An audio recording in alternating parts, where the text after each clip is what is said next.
Let's talk about the right to protest, because in Kenya, it might soon depend on your GPS coordinates.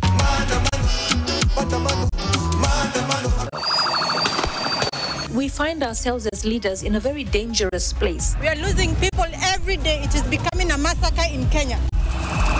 Young Kenyans who are demonstrating for their rights. They're demonstrating with flags and banners. I can't even see anymore. They're being tear gassed.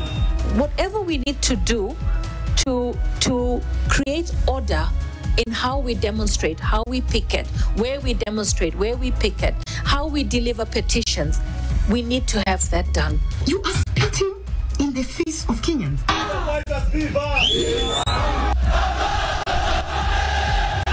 We need to regulate. You can't tell people not to be 100 meters away from parliament. Hata sijui, yani my mind imeikataa mpaka hata nilikuwa na watch news nikifanya tu.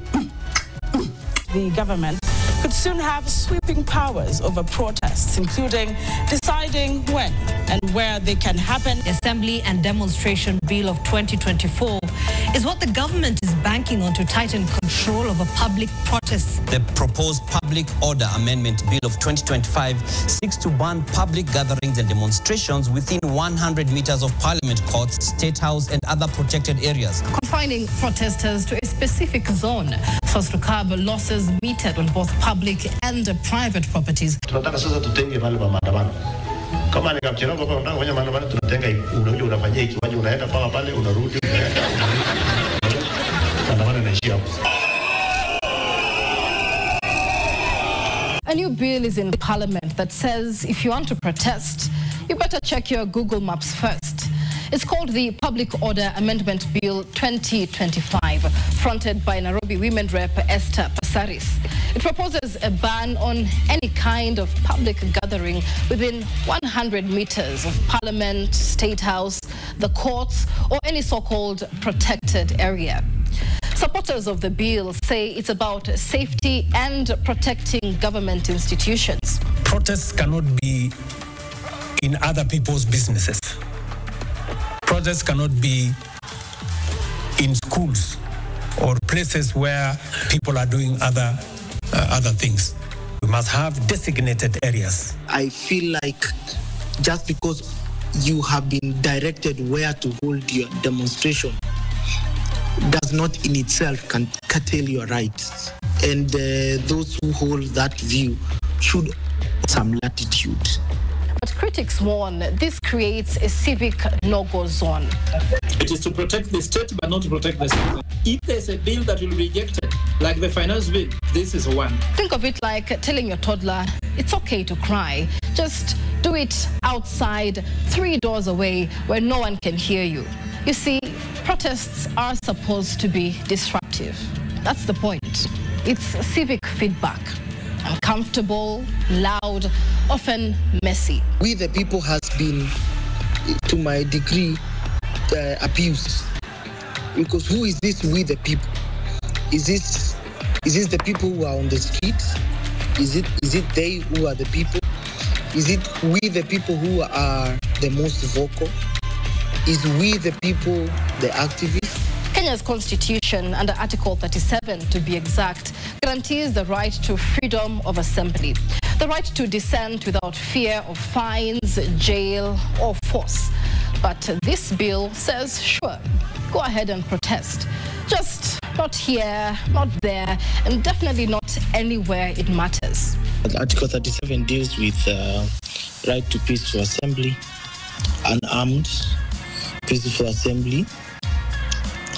It does not dictate where the assembly will be held, and that realization of rights is left to Parliament in terms of the procedure and the manner in which that right is going to be actualized, because it has not been set out in detail. The Public Order Act, the way it is enough. In the US, people are demonstrating in front of White House when Trump bombed Iran. Kenyans would have no business on the streets if this government did things the right way and if they did the right things.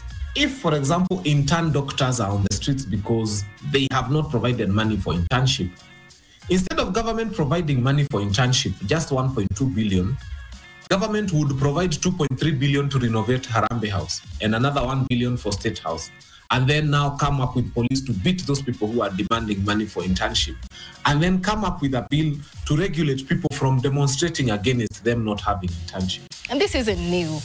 From the Mau Mau uprising that defied colonial rule to the Sabasaba demonstrations that shook the Moi regime, protest has always been part of Kenya's story. We have fought for 3 revolutions or liberation. The first liberation was about getting independence. The second liberation was Sabasaba revolution that was about expanding democratic space that culminated in the Constitution of Kenya 2010.